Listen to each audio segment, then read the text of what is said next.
is so close. It's contact. Max Verstappen claims title number 3.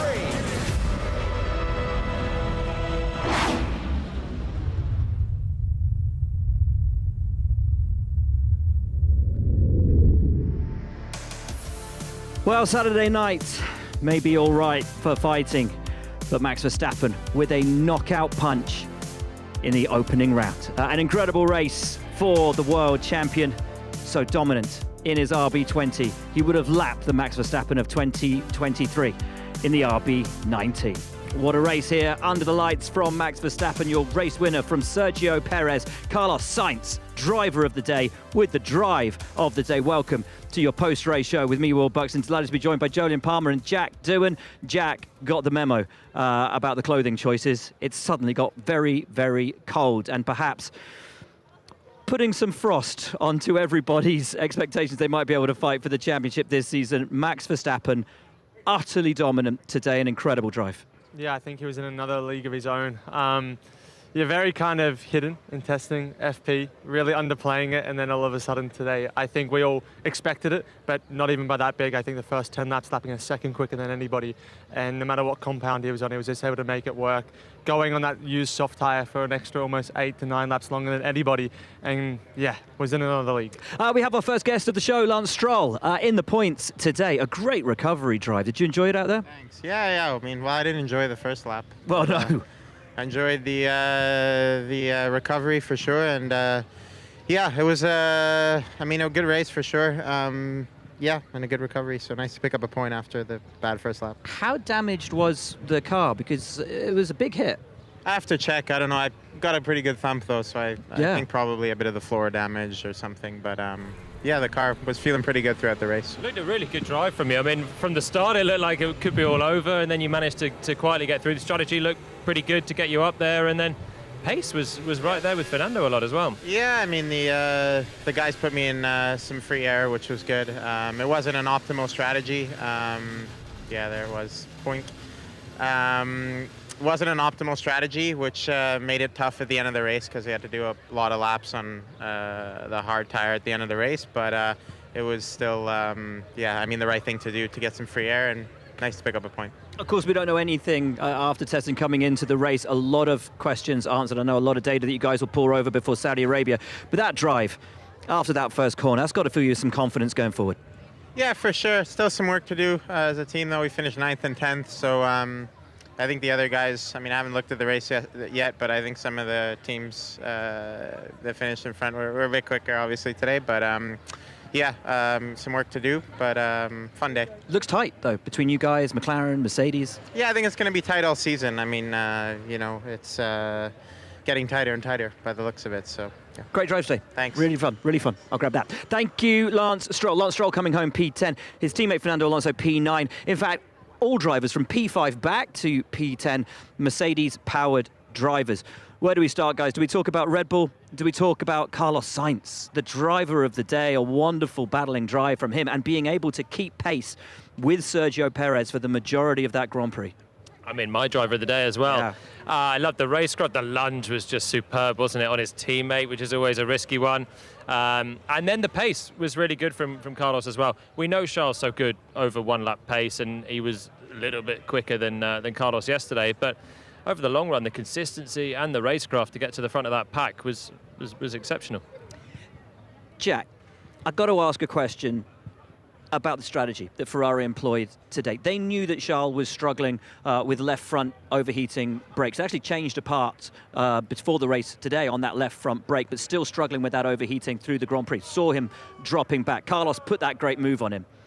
Their decision, ultimately, to take the pit stop decisions they did and drop Carlos back behind Charles, did that surprise you? Not really, to be honest. No. without being quite basic. No, you know, he was struggling a lot with that front left, and locking up consistently into turn 10 is not healthy, and then he's not confident under the brakes either. So it didn't surprise me to separate the two. And I don't think they either wanted them so close as well, because that one lunge into turn 1, the room didn't look so close on the exit there either into turn 2. Very, very small margins. In the end, no contacts, so okay. But I don't think they liked that so early into the season already. I love the fight between them though, because we saw it in Monza last year. We said it a few times where as teammates, you want to beat your teammate, especially round 1, especially when one's just got a new contract and the other one's out. So there's a lot going on there at Ferrari. And they still have the respect. It looked like there was going to be tears at turn 2 when, very close. Yeah, it looked like it might have been, but it was great respect from both. Great respect, great racecraft, a great advertisement for Carlos Sainz, the race driver, who is out of a seat at the end of the year. We said before the race, every Grand Prix this season for 13 drivers on the grid is another line on their CV. Carlos has done himself absolutely no harm today with that kind of a drive. No harm, and all through testing and even FP, Carlos seemed to have the edge over Charles on a one-lap pace. He was really strong in testing, really strong in FP, and it just seemed like it didn't come together yesterday. And I think people are definitely putting Charles above Carlos in their sort of stats, and it was great to see him sort of bounce back after that today. And Jolien, just 2.5 seconds off the back of Sergio Perez at the end of the race. It gives us a lot of hope for the rest of this season, for that fight. Max might be doing what Max does, but Checo against the Ferraris, that's a fight.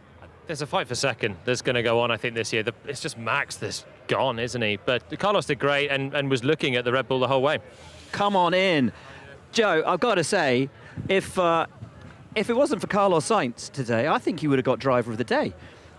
Yeah, I think I was quite happy actually to be, let's say, the best of the rest today. But beginning of the weekend, if you tell me we're fighting with the Astons, I don't think that was the reality of our performance. But yeah, clearly we don't have the pace at the end when we have lighter field compared to them. But happy we did a very clean and promising race, made a step. Because pre-season looked really good in some parts. I know you guys struggled in others, and obviously in qualifying you never expected to be able to do much given the one-lap pace. Was the race pace where you expected it to be today? Yes, I mean we always expect to be a little bit more close with the field compared to the others, especially with this mid-pack battle. Unfortunately, this whole weekend we tried to play a lot with the setup. Couldn't really feel this consistency. Like yesterday, both of our laps was quite clean, no mistakes, apart from my little snap last corner. But that wasn't enough for Q2, unfortunately. But we need to work on one lap pace. Clearly, that's our weakness so far. One of my best ever drives, I finished 12th. I didn't get any points in Japan. We spoke about it on testing coverage last week. But I feel like this is a really strong drive from you. But when there's 20 drivers finishing, you're just waiting those last 10, 15 laps, just hoping there's going to be a yellow flag and something ahead. Where do you think this ranks for you? It was really strong. To be honest, firstly, I didn't know which position I was the whole race until 5 laps to go. And yeah, I knew obviously I was fighting with the Aston, so pretty good spot, having Alonso behind all that. So, and then the whole race, I think we extract the good line to turn 1, get rid of all the chaos they had in the inside, and then pit stop, we'll try to undercut, just try to maintain ahead of the Alonso. But we tried at least, we give a go. I don't think we can really hold up looking at the pace, but happy with the performance. We made a very good step, especially on my side. It was a clean race. And this has got to put you in such a positive mood moving on now for the rest of the 23 races that remain. Such a strong start, such a strong drive. Yeah, it was a good start. A lot of things to be working on together as a team, and the season is long, it's just the beginning. We have a lot of aggressive plan in terms of development throughout the season, so we need to understand more of this new car, of course. But very happy to put the team where they should be already first race, but clearly we need to making a good step ahead, try to be easier fighting for top 10, of course.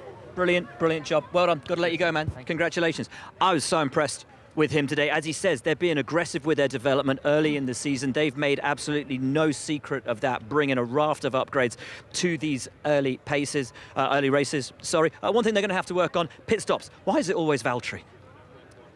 Yeah, he has a few, doesn't he? Doesn't he? Yeah. I thought that as well. 54 seconds as well. It's not a short 14 seconds. That 14 over 10 seconds. That's race over. 54. It's test session. Yeah. Exactly. You're testing from there. At least it was today, because Zhou was the stronger, I think, this weekend of the two drivers. And yeah, agreed. It would have been harder for the team to have a sniff of points and lose it there. Valtteri was just a little bit behind at the time, but teething issues, I guess, race one, these things can happen. And when you're 11th, you hope that someone ahead's going to have it.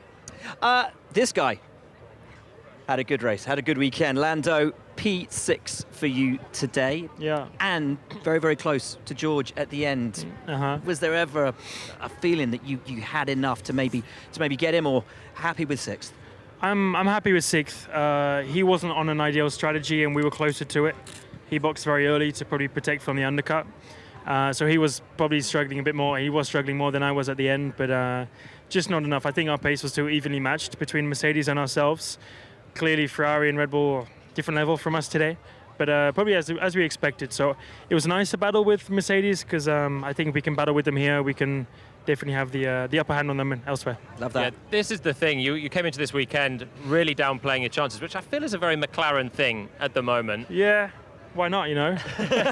Don't Under-promise, the opposite, over-deliver. right? So, But then you did a really good qualifying if you put the lap together, and the but I race think pace was it's good. also just conditions. The conditions when the track was less grippy and a bit hotter last week, we generally were like Mercedes are ahead, Ferrari easily ahead. I don't think Ferrari and Red Bull are down the road, but we surprised ourselves to be like, we even had a chat after free practice 2, like, oh, we're looking a little bit better than we were thinking, you know. So this was a good sign, and I think if we can do that on the track we know is not our best, then that's a good sign of things ahead. But yeah, I think today we struggled again a little bit more with the balance, with the higher fuel, with the degradation. Things fell away from us, especially towards comparing to the Ferraris. But to Mercedes was pretty cool, so happy with that. You know, Bahrain is obviously very special and tricky, like you said, abrasive surface. Heading to Jeddah next week, how's it looking for you guys? You know, high speed, completely opposite. Yep. Do you feel the package is stronger? I mean, if you look at last year, yes. It's hard to know because we're going back to a track which we didn't have the upgrade at last year, and the upgrade which basically changed our lives, you know. So I'm more positive for this kind of circuit, especially when you look at turn 6, 7 here, turn 11. There were corners we were a bit better at relative to the rest, you know. And you look at the last corner, turn 1, turn 10, we're shocking. So there's less of them next week. Maybe got the first chicane and the last corner, but Hi, Oscar. I'm back again. Osk. Yeah, but I'm hoping there are more corners which should suit us next week, huh? Yeah, and the week after, and the week after. Especially That's what I hope. Melbourne. Especially Melbourne, yeah. Melbourne's going to look naughty. Land of would be good. Piastri. That would be good, yeah. So Lando the Piastri. Yeah. He's a So Melbourne Lando, the hometown Piastri. boy. Yeah. Staying at home. I think we'll be all right there. I hope we'll be all right. I mean, We don't know. sorry to hijack the interview, but how do you think the race went? How's the last corner for you, mate? I wish it didn't exist, but Same. apart from that, I it was okay. deciding just to cut the whole thing every lap. Yeah. Yeah, So, but it was last corner was shocking today. I honestly could have drove any road car in the world, even a Reliant Robin, around the last corner quicker than I On felt. 3 today. wheels. Oh, 100%. I felt like I was on one. So, yeah, plenty of things for us to improve on. But we knew that before the race. We knew that before qualifying. We knew that before the season almost. So, yeah, that's it. Lovely stuff. We can let you go. We're going to keep Yeah, your you can teammate chat for a to bit. him. Thank you very much, Lando. Appreciate it, man. Well done. Lando's gone the wrong way. Oscar, what a Hello. race. I think you were probably a little bit hard done by today. A nice rundown, an exciting rundown into turn 1, but the tyres ultimately not quite up to temp and losing the Yeah. position. Yeah, I think there was a few things we should have done a little bit better in that race. I think strategy and pit stops maybe wasn't our slickest evening of our lives, but yeah, I tried my best to hang on. I mean, we have tyre warners and tyre blankets, but it really didn't feel like it into turn 1. So yeah, I at least had a bit of entertainment, even if I was on the bad end of it. I respect the full send. Thank you. You saw Lewis there and thought, I've got to just save it down the inside. Yeah, I and mean, I knew the stint before that he was a little bit quicker at points. I was a little bit quicker at points, so I knew that if he got in front, you know, as much as Bahrain is good for overtaking, it was very much a race of track position at that point. So I knew that staying ahead was going to be pretty critical, hence the full send, but didn't quite pay off, unfortunately. What goes through your head? Because a lot of the drivers were like you today, sort of 2-3 seconds behind the car ahead. 57 laps of that. Do you switch off at all? Do you stay next corner for 57 laps? You try. When they put fireworks up everywhere, that is a little bit distracting on the last lap, but you try your best. You know, I think I knew that without a big mistake from someone around me, I was probably going to finish where I was for the second half of that race. But you always try to stay in the fight. I like to think that the guys in the field are pretty good, especially Lewis. He's had a bit of success, so I thought the likelihood was pretty low, but I thought I'd try and stay in the fight. So, yeah, you try and always pray for that mistake to happen, but didn't happen today. Lovely stuff. Got to let you go. Thanks for very coming on the much. show, Cheers. Oscar. Well done. Nice stuff. Now, we do have to touch on, we talked about the fact Mercedes power units from P5 down to P10, but this wasn't a weekend that was without issue for Mercedes at all. Lando Norris, new control electronics for him, new battery as well. This early in the season, a worry. Mercedes worried throughout the race. Cooling wasn't optimized for them. They had power unit issues throughout the Grand Prix. The Williams on the steering wheel, we saw it on both Logan Sargent and Alex Albon. Car too hot all the way through the Grand Prix. Jolene, do you think they've got any reason to be worried? It's very early to say, isn't it? I mean, is it the same issue that's coming up across? They seem to be having different symptoms of issues, but clearly it is the Mercedes power unit that, or the Mercedes power cars that are having the teething problems. They all finished the race, so that's encouraging. It's a long season, and sometimes you need a few races to see how the PU is going to go, and Jeddah's quite tough on the power unit as well, lots of long blasts. Yeah, George Russell, having been told from early in the race to lift and coast to look after his power unit, it was overheating. The team saying traffic creating some of the issues for them there. So possibly an Achilles heel this early on. One man who will know is Toto Wolff. Well, Toto, not the smoothest opening race for Mercedes. On your over-the-line report that we were sent, which is very useful for us in the paddock here, cooling configuration not optimised. What can you tell us about the issues that both cars seem to have in this race? It's a weird one because the cooling costs us quite a lot, because the moment you need to lift and coast, the tires are not in the right window anymore, and then everything goes south. But that's something we understand, but nevertheless the pace was worse than we expected. And tyre deg as well, not as bad as the Ferraris, but obviously Red Bull some way up the track at the moment. What is the biggest learning from this race from Mercedes? There's lots of learning. I can't really respond yet because we don't understand why the pace wasn't there. So the data will hopefully give us more clue. Is there any more you could have got from this race today, or do you believe you've maximised the result, given the issues both cars seem to have? No, given the issues, I think this is where we are. Third quickest team behind the Ferraris and the Red Bull. Obviously, galaxies away from Max. So we need to analyse. Looking ahead to Saudi Arabia, it's a different kind of track as well. What are the hopes there? I know you're going to have to look over a few things and try and understand the problems today, but can you look ahead to Saudi Arabia with some optimism after what we have learned so far this season? You know, even when we won 8 in a row, I wasn't optimistic. So we need to keep the, let's say, the glass half empty mindset in order to dig ourselves out of the situation. Thanks, Toto. Thanks. Hard luck today. Thanks, Cheers. bye.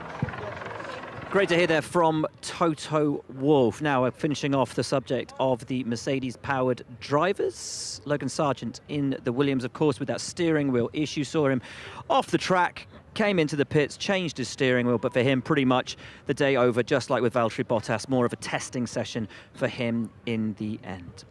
Now, you may be watching this on YouTube right now, in which case, hello, thank you. We've just hit 10 million subscribers. So big thanks to all of you for subscribing. Of course, you can catch your replays, everything, all the good stuff. Lots of Jolien, lots of Jack, lots of all of us. So thank you so much for your continued support. We do appreciate it. Should we talk Haas? Because I think they had a really good day today. When you consider where they were last year, how terrible their tyre degradation was, today, okay, Nico Hülkenberg had to change the front wing at the end, and his race was pretty much over from that point. K-Mag, great drive, and most importantly for both drivers, they could push, they could race, seemingly no major drop-off. That's the big thing, because they prioritised it in winter testing. They were, I think, a little bit like Alpine, running a lot of long runs, heavy car, and Ayo Komatsu has been at the team for a long time, even if he's only just team principal, and he knows the weakness is going to be there. The encouraging thing, well, first of all, Hülkenberg qualified top 10 still, which was amazing, and then they were there at the end of the race, just with Joe in 12th for K-Mag. And I'd be interested to see, I haven't crunched the numbers, but I reckon Hülkenberg had a very strong race, having pitted end of lap 1, to come back through the field. I think he was very quick today. I think strong. I think for K-Mag as well. I think K-Mag would just be stoked to have gone forward today and not have that sort of performance, even if it was Hulk that was able to score that top 10 and not go backwards. Scoring points today, I don't know if it would have been the be-all and end-all. I think just having confidence with the team, with the drivers, that okay, we seem to have a car that at least we can go forward. So if we do get that strong qualifying result again, that we can maybe maximise it and squeeze some points out of this car. Yeah, without that incident at turn 1, Hulk might have had a great day today. But he'd be ruining the incident at turn 1 because that was on him, really. Just winter rustiness, I'm not sure, but just a nudge on the back of Lance Stroll. And it's difficult when you have a top 10 start. He didn't get off the line particularly well. Stroll's already gone straight through. It's tempting to try and do something at the first corner. I don't think he did anything crazy, but he just didn't manage to stop the car, and he got a little whack from the back as well. I put Nico in my fantasy team because I was convinced he was going to get a top 10 in qualifying, which he did, but I know that now it's a lot of minus points for my day. Probably should have stuck Magnussen in the car. Hope your fantasy teams have all worked out better than mine. Do you have Red Bull in your team? I had the 2 drivers. Oh, how did you afford that? I had no one else. No one else, no other drivers. I had the top 2 today and I had the bottom 2 today. Okay, love it. Talking about the bottom 2, Jack, you may want to recuse yourself from this part of the conversation. Alpine had a horror show. Hulkenberg finished ahead, having been in that incident down there at turn 1, with the exception of Bottas and Sargent, who both had races to forget for things totally out of their control. Alpine plumb last. What happened? I said we were going to recuse him. Yeah, but we got the guy, the spokesman here. To be honest, it was never going to be looking particularly amazing. I think we saw that yesterday. I think what's encouraging is, yes, we finished P17 and P18 with the guys behind having a few issues. However, that gap from P10, from the Astons to us, in front of us to that P16 is quite close. We are a few tenths away, but that's not saying that we can get there. And if we can get in that mix, that will give possibility. In the end, we had a couple slow pit stops, but all in all, we finished the race and were able to take constructive information as well from both drivers forward for the rest of the season, which at the moment is what's most important. Jolien, this PR training, is good, isn't he? It's a brand new car concept for Alpine. Every part of this car changed from last year. Only the steering wheel remains still your old steering wheel from back in the day. I know we've discussed that. But the workload for Alpine is vast. I believe Gasly's race time this year as compared to last year sees an improvement of just 0.2 seconds per lap. And when Max... How do you work this out? Because they had a safety car last year, a VSC. I don't know. I got just the pure lap times. I got sent it. Sorry, I got sent it. Let's not lose the magic. I got sent it. There we go. It was sounding really good. The stats were coming in really strong. Keep them coming. Sorry. It's a huge mountain to climb. Admittedly, we saw McLaren do that last year, but how hard is this job now for Alpine? It's a big task. They played down expectations from the start. They were right to, because they're last. I think from what I hear, there are some key areas of weakness. The power unit, the big rumour is that they're very heavy. I don't know if you're going to probably not say anything about that, but there's a couple of areas that they need to work on. On top of that, Pierre Gasly didn't have a clean outlap in qualifying, so procedural things are not going well. You mentioned the pit stops weren't great. It's really tough. It's a long season, so there's 23 more races, which I guess is the cause for optimism. You can see how, from McLaren last year, people can make big strides, and there might be big breakthroughs, hopefully, in the pipeline. What's the mood like in the camp after this? Last year we weren't where we wanted to be, and we have 2 years, 2024, 2025, before the new regulation. And if we wanted to do something, we had to do it now. And unfortunately, we had to bite that bullet. It means where we are. We don't want to be here, but we have a lot of room for improvement. We want to be chasing that top 3, and that's where Alpine, that's where the ambition is by the whole team. And it is disappointing because we are at the back, but everyone is working so hard. So we're hoping, and with these upgrades and with the year going on and into next year, that we can get to where we want it to be. It takes this step, unfortunately, and we understand that. And we're very modest with where we are. We're not trying to downplay it or upplay it. And I think we're just looking forward right now and really getting behind all the team, because it's in these times where it's so important as drivers and as that team morale to really stick together to make sure that we go forward. And coming just half a year after the last major personnel changes at the team, some outlets in the paddock already reporting unconfirmed, admittedly, potentially some personnel changes coming at the team. And again, I won't ask you about that. We've touched on Logan Sargent having a difficult day, a very lonely day. They're having a good day. Also having a good day, Fernando Alonso. Let's hear from him. Hey, Fernando, I think when we were talking before the race, you were maybe a little bit worried the race pace might not quite be where it was. Is that kind of how it turned out then from behind that cockpit? Yeah, definitely. I think we were not maybe as fast as yesterday for sure. I think the lap was exceptional yesterday and put us on an unrealistic P6 that it was not our real position. But yeah, we are the 5th team at the moment, behind McLaren, Red Bull, Mercedes and Ferrari, more or less as we were in Abu Dhabi. So we kept as we finished 2023, and now it's a lone championship where we need to overcome this deficit and try to be in the mix. So yeah, very interesting weeks ahead. You're in striking distance, aren't you, I guess? And I guess it's a development race now to see if you guys can catch the teams in front? Yeah, absolutely. I think last year we started with a very good baseline and we were not strong enough as a team to really keep up with the progress that the top teams are making throughout the season. This year we want to change that. We want to be a top team also off track and in the development race, and yeah, let's see what we can do. Great stuff, best of luck, thanks. It really is so tight in that top 10. Ferrari, Mercedes, McLaren, Aston Martin. The fight is on in 2024. The fight was also on, not just on track, but also over the radio waves between the RB drivers. I think they possibly leave today quite disappointed given the expectations. We were talking to Liam Lawson yesterday. He said points was the expectation for the team. Yeah, they've had big hopes, haven't they, after testing, and they've under-delivered, not getting into Q3. It was so close for Yuki, and then no points. But it's not only no points, I think it's the gap to Aston Martin in the race. They were underwhelming.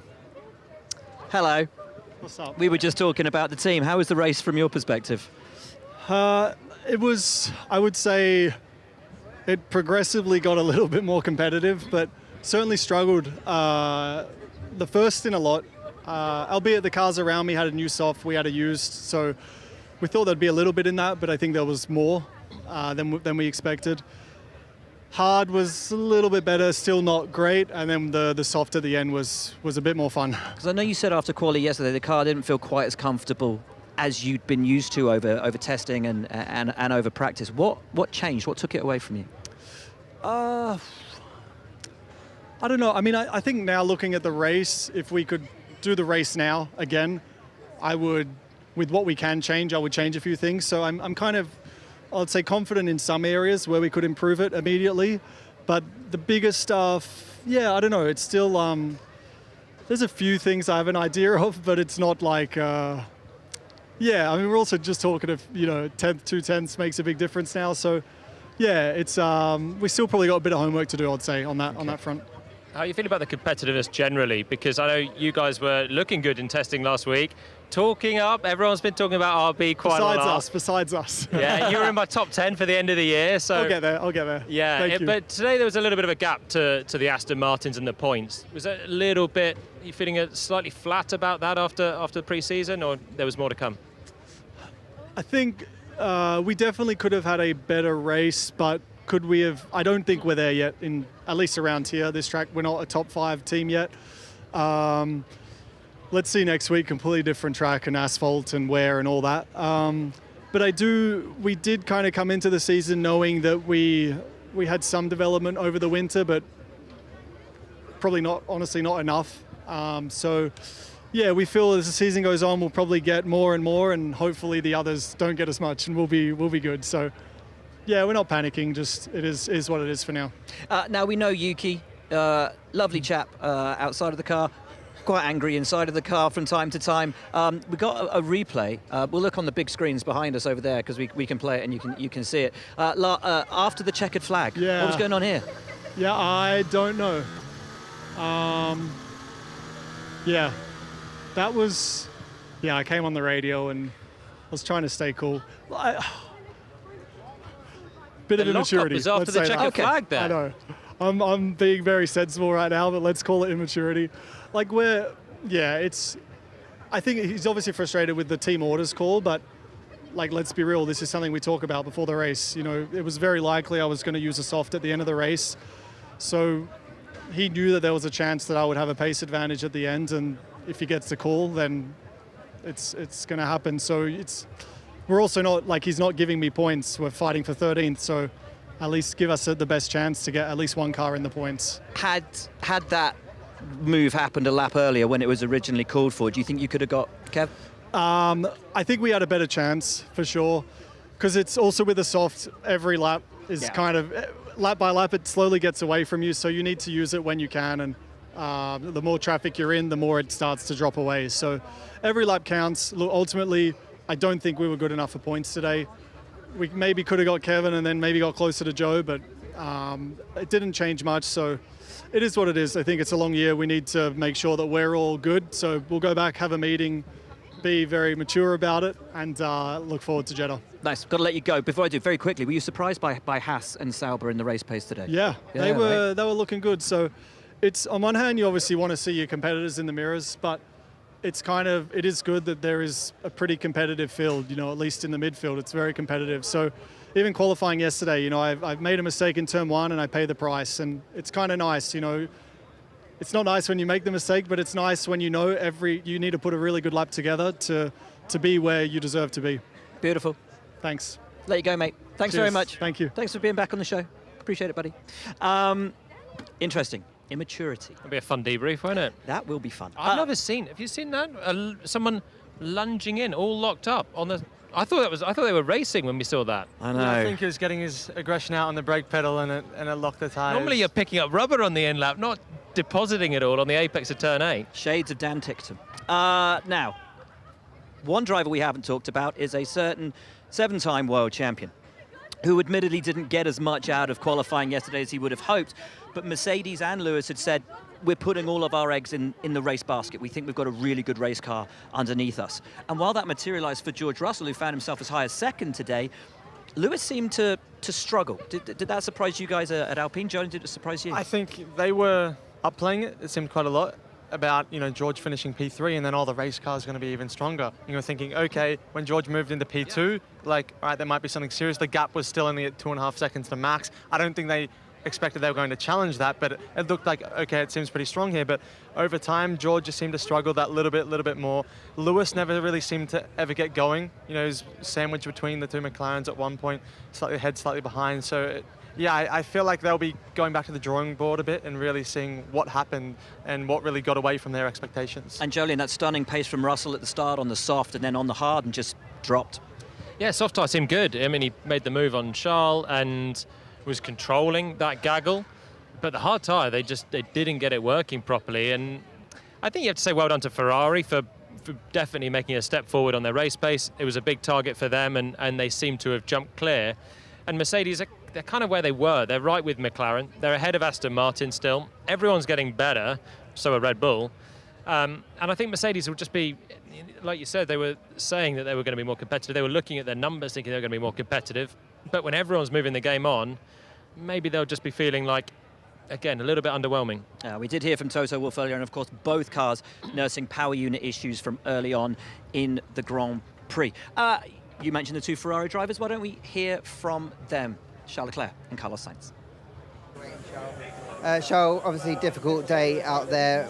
Just how tough was it to kind of go through and have a car that really wasn't responding in the way that you'd hoped it would do? It was impossible to drive properly. We had big problems with the brakes, which we will investigate what happened in order for it to not happen again. This obviously was a big issue. So, in the first 10 laps it was impossible. Every lap I was doing, I would brake 3 or 4 meters earlier, but the issue was getting much worse every lap.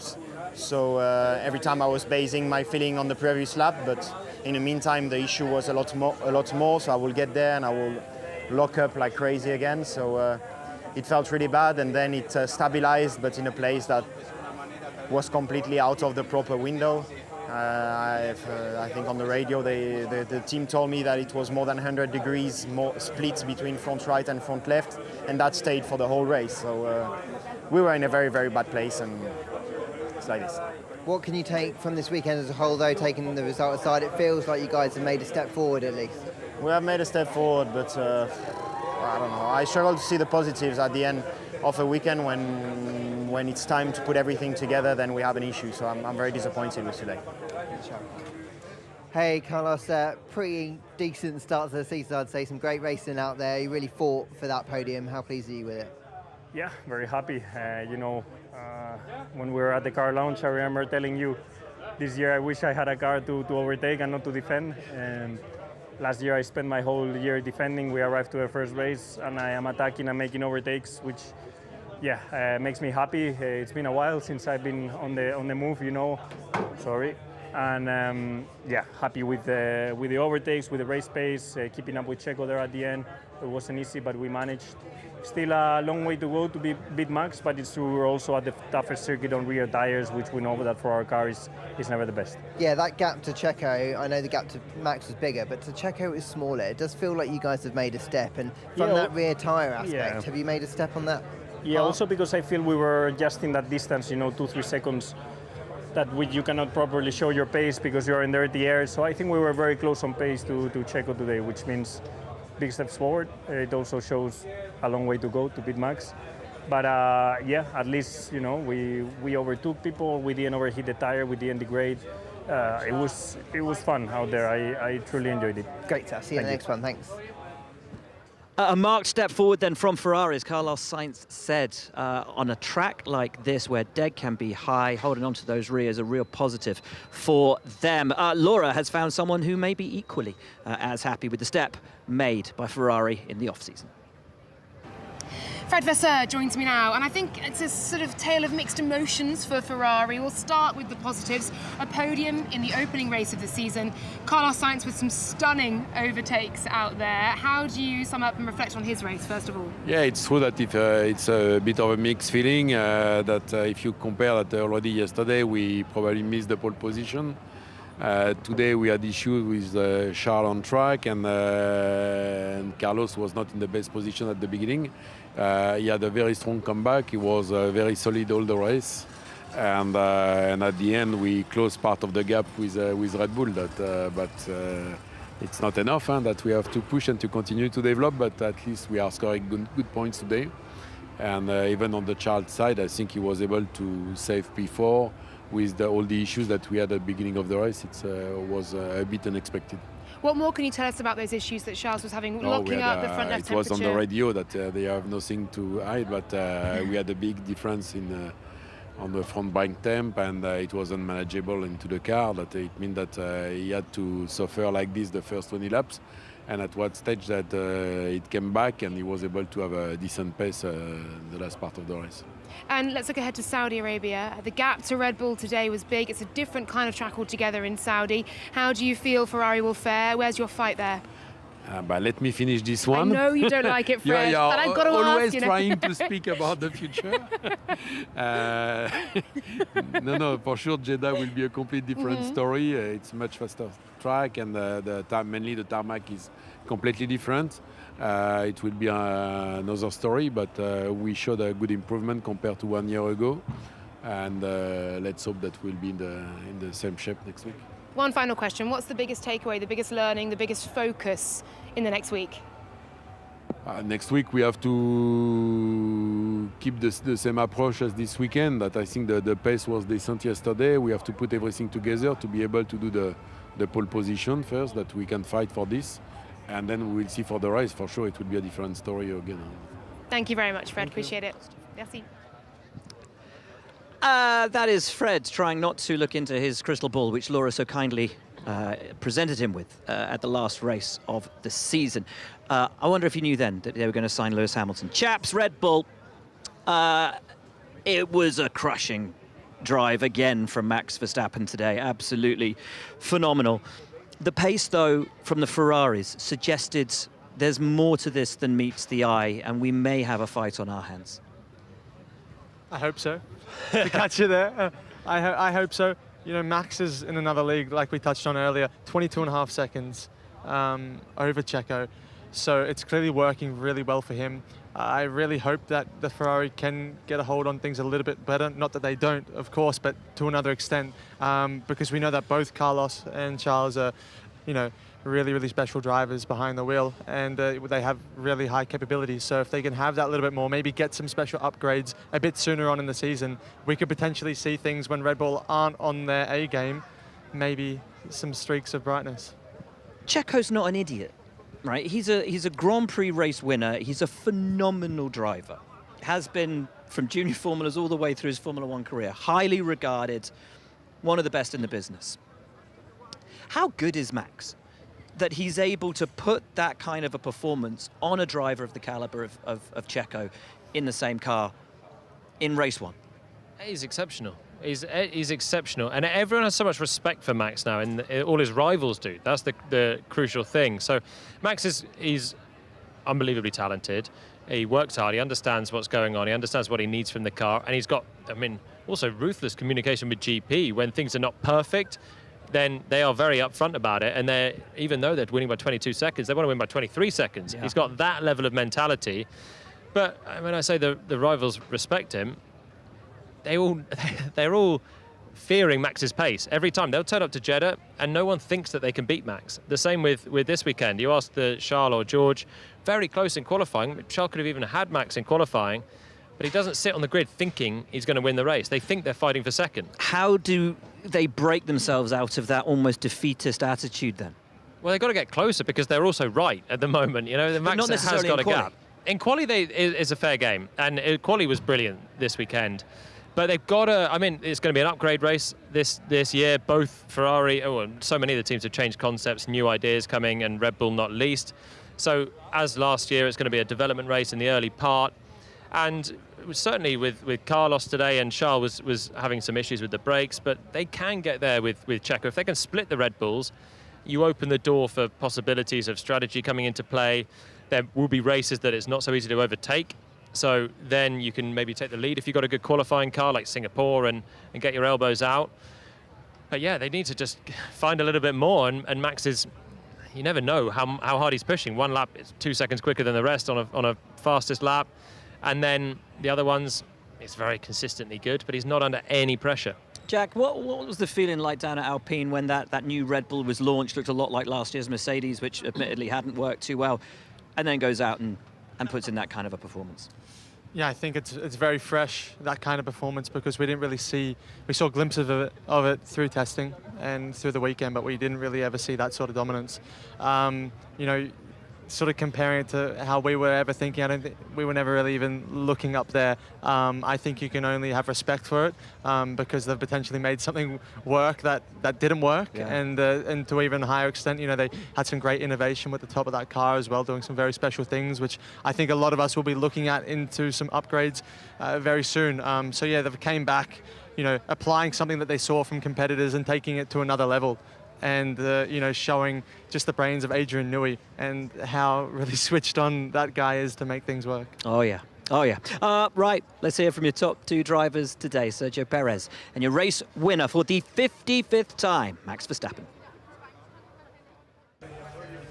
Hey, Checo, best results since Italy last year. Great way to start the season. How pleased are you with that recovery to P2? Yeah, I'm pretty pleased, pretty happy. You know, I think it's been a great result for the team, and very satisfied with that.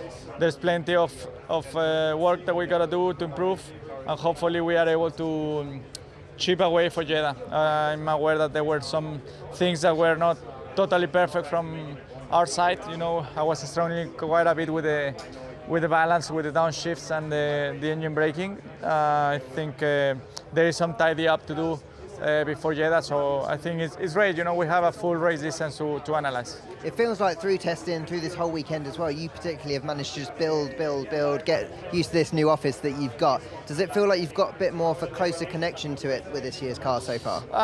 I think so far it's just important. You know, the car is going to be evolving and changing. I think it's just important to keep it up, keep the momentum going, and yeah, make sure that we are able to keep that momentum with us. Great stuff. Thanks. Thank you.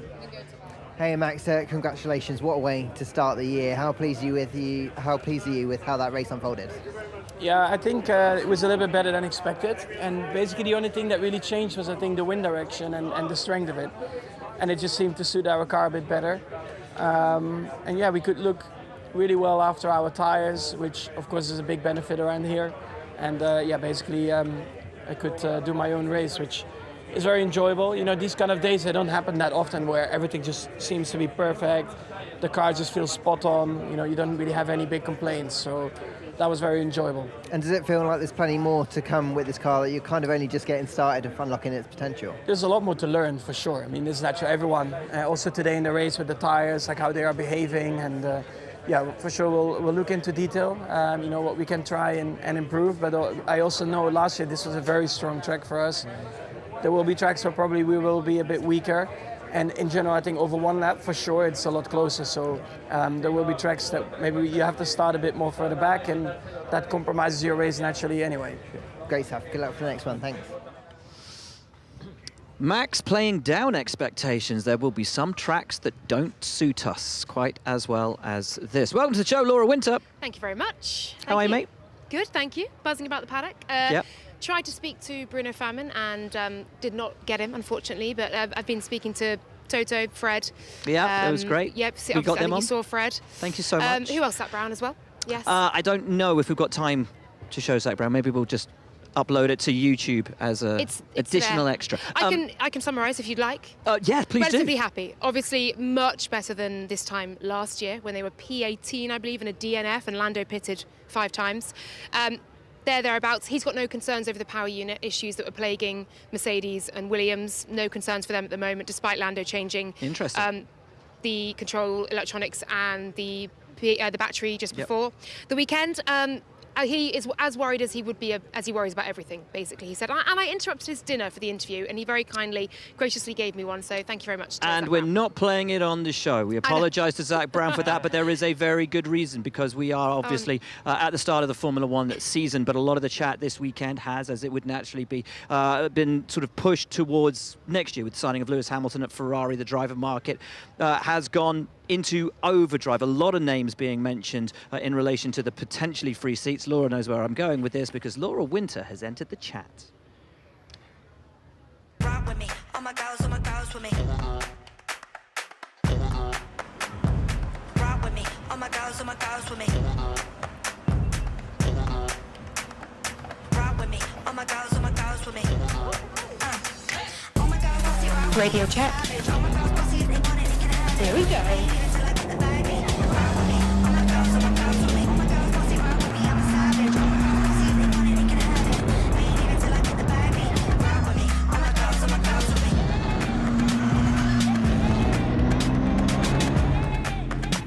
That was incredible. It's weirdly relaxing. You're just like in your own little world. Oh my god. I think my face must have been like, I don't know, just like, oh, wow. Do you like it? Amazing. Amazing. Oh my god. I can't believe I've just done that. Oh, they did you dirty there, Laura. A couple of those shots I think they put in slow-mo. Oh, the speed! Oh. How was it? No, so G-force. Look, I think obviously, I felt some G-force. I'm going to put it out there. obviously, professional, proper racing drivers. Feeling that pressure. 10 years ago, I had the opportunity to drive an F4 car. You've now driven an F4 car around this circuit. How was it? Did you enjoy it? It was absolutely incredible. And I mean, I mentioned there in the clip that I could feel my helmet almost felt like it was coming off. And it did. I could feel the air and I could feel my face sort of pummeling backwards. It was extraordinary, but I said it in testing. I found it weirdly meditative, like a weird sort of state of, I'm not saying I was in any sort of flow state like a racing driver gets into. I think I Jolyon wasn't said going like fast Senna, enough. outside the car looking down on I was yourself. not quite at the level that Senna gets to, but I found it that you could only be in the moment. You could only think, right, corner, braking, apex, throttle. That's all you could think over and over again, and I really enjoyed that process. I tried to go flat out down the straights when I got a bit more confidence in the car, but the instinct to lift is so strong when you're hurtling down. You can see the 150 braking mark coming up. I'm like, lift, you've got to lift, and I think I did it every time. But I loved it, an amazing experience, and a whole newfound appreciation for what you guys do as well, because I was probably going at a quarter of the speed, and it was a lot. The most important thing is you jumped in and you did it. Jack, how hard is it for anyone to just jump into an F4 car and head out on a Grand Prix circuit and give it a go? I think it's awesome. I think Thanks, that Jack. you got this sort of chance to experience what you guys are so knowledgeable about and what you're speaking about every weekend, to be able to sit in there and actually feel what it's like, even if it's at an extent which is much slower or however. I think just understanding what is actually going through your mind and, not just being able to think this is also easy or not, really getting an extent for how it is. So I think it's really cool to now be able to, potentially elaborate further on what a driver might be going through. Laura, what next? More Formula 4 running for you? Maybe an F1 Academy run out? What are we going to see? The Mercedes seat. The Mercedes seat. I No, in all seriousness, because I've got the I know bug. from my own experience, Yeah. like doing it once, you're like, and particularly like a week after, you're like, I want more. I can't stop thinking about it. And I ran the track here as well. And while I was running it, I was thinking about what I was thinking of when I was in the car driving it. So I think this is it. I think I'm now Love that. officially a racing driver. I'm going for it. I'm a racing driver. Off air with Toto, were you? Yeah, I was having a little bit of a selling. I was like, push, you selling, tune into the F1 showing him the TV onboard. post-race show. There's going to be a little clip. That's just my show reel to That send silky smooth driving style will not go unnoticed. Did you like? I hugged the apex, didn't I? Oh, it was perfect lines. Thank you, It's Julian. beautiful. Beautiful stuff. Get home, get your ARDS license, get out on track and go racing. Get Start it done. pushing. Get it All done. right, Right, let's guys, we are just a few days away from the Saudi Arabian Grand Prix. I don't know if they'll let Laura out on track, but you Not in can join us for everything that weekend. Here's your schedule for just a few times. It is another weekend with a Saturday Grand Prix, which means, as last week, your weekend warm-up comes your way on Wednesday, the 6th of March. Then practice on Thursday, first session at 4:30 local time, the second at 8 p.m. Then it's into Friday for practice 3 and qualifying at 8 p.m. And the Formula 1 STC Saudi Arabian Grand Prix on Saturday, the 9th of March at 8 p.m. local time. Of course, as Laura has just shown us all of her expertise in the car, F1 Academy will be in Saudi Arabia. We'll also have Formula 2 in Saudi Arabia as well. The full F1 Academy season, along with Formula 2 and Formula 3, of course, will be on F1 TV. It's going to be wonderful having F1 Academy on F1 TV, and of course, at so many Grand Prix throughout the year. There's a brilliant lineup and some real talent in the field. I can't wait to see. A lot of hype around Ferrari and Mercedes drivers in that field. Could be a great championship season. Gang, what are we most looking forward to from Saudi Arabia? Oh, it's a chalk and cheese circuit, isn't it? Isn't it? It's high speed, street circuit, the first of a few this year. We've had some great races as well, some DRS battles. It is going to, I think it's going to be very exciting.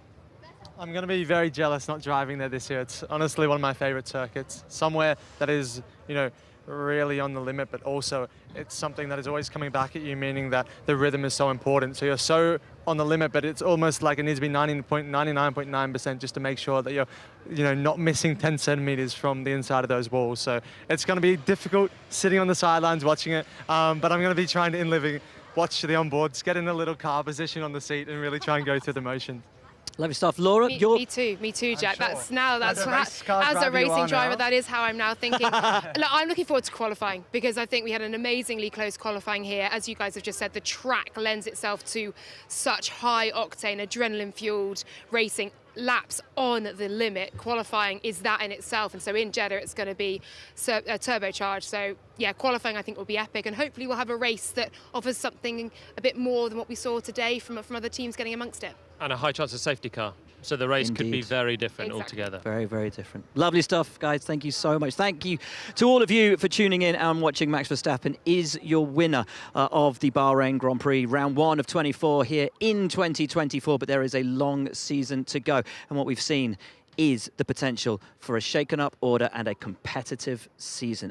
Thank you for tuning in. Laura takes the reins for the next 2 Grand Prix, so I'll see you in a little bit. For now, though, from all of us here, our thanks to the drivers who came onto the show, for the team bosses, to our crew behind the camera, to all of you who are watching. And, well, Laura will see you next time out. And thank you so much for watching. See you next time. Welcome to Saudi Arabia.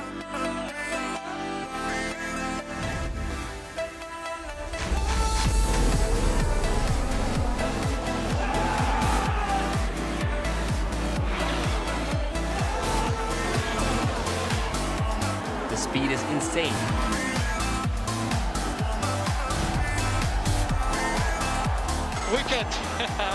Nice job, guys.